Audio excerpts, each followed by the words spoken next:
আসন্ন জাতীয় নির্বাচনকে সামনে রেখে ২৩৭টি আসনের তালিকা ঘোষণা করেছে বাংলাদেশ জাতীয়তাবাদী দল বিএনপি।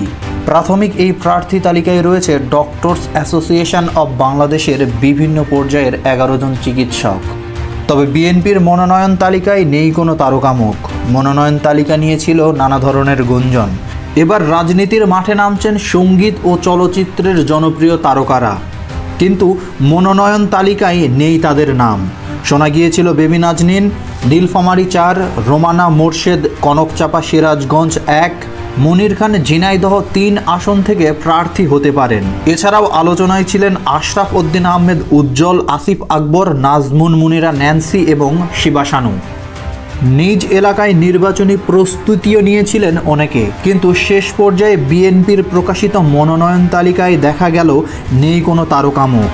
শুধু রাজনৈতিক নেতারাই জায়গা পেয়েছেন মনোনয়ন তালিকায়। বিশ্লেষকরা বলছেন দলটি এবার অত্যন্ত কৌশলগতভাবে মনোনয়ন দিয়েছে অভিজ্ঞ রাজনৈতিক নেতাদের, যাতে নির্বাচনী ব্যবস্থায় কোনো ঝুঁকি না থাকে। অন্যদিকে ঢাকা ভাঙা এক্সপ্রেসওয়েতে টায়ার জ্বালিয়ে বিক্ষোভ করেছে মাদারীপুর ১ শিবচর আসনের মনোনয়ন বঞ্চিত জেলা বিএনপির আহ্বায়ক কমিটির যুগ্ম আহ্বায়ক সাজ্জাদ হোসেন ওরফে লাবলু সিদ্দিকীর অনুসারীরা। রাত ৮টার দিকে এক্সপ্রেসওয়ের পাঁচচর গোল চত্বরে প্রায় ২ ঘন্টা অবরোধের কারণে এক্সপ্রেসওয়ের উভয় পাশে তীব্র যানজট সৃষ্টি হয়। সাজ্জাদ হোসেন ওরফে লাবলু সিদ্দিকী বলেন, যারা জয় বাংলা বলে এখনও, যাদের ১৪ গোষ্ঠী কোনোদিন বিএনপি করে নাই, তাদের মনোনয়ন দেয় বিএনপি। ৫ আগস্টের আগে কোনোদিন শিবচরে তারা আসেনি। এরপর মাদারীপুর ১ শিবচর আসনের প্রার্থী আমাল জামান মোল্লার মনোনয়ন স্থগিত করে বিএনপি। একটি প্রেস বিজ্ঞপ্তিতে বিএনপির সিনিয়র যুগ্ম সাধারণ সম্পাদক রুহুল কবির রিজভী জানান, অপ্রত্যাশিত কারণে মনোনয়ন স্থগিত করা হয়েছে। অন্যদিকে ঢাকা মহানগর দক্ষিণ যুবদলের সদস্য সচিব রবিউল ইসলাম নয়ন নির্বাচনী প্রচারণায় বেশ সক্রিয় ছিলেন। তিনি সম্ভাব্য প্রার্থীর তালিকায় থাকলেও শেষ পর্যন্ত মনোনয়ন পাননি। মাগুরা ২ আসনের জন্য বিএনপি প্রার্থী হিসেবে ঘোষণা করেছে দলের ভাইস চেয়ারম্যান নিতাই রায়চৌধুরীর নাম।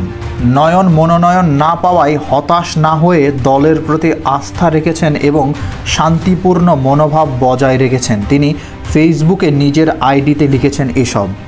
বিএনপির ভারপ্রাপ্ত চেয়ারম্যান তারেক রহমানের নির্দেশনায় দলের সকল নেতাদের আহ্বান জানিয়েছেন যেন কোনো সংঘাত সৃষ্টি না হয়। বিএনপির হেভি ওয়েট নেতাদের তালিকায় থাকা রুমিন ফারহানা তিনিও পাননি মনোনয়ন।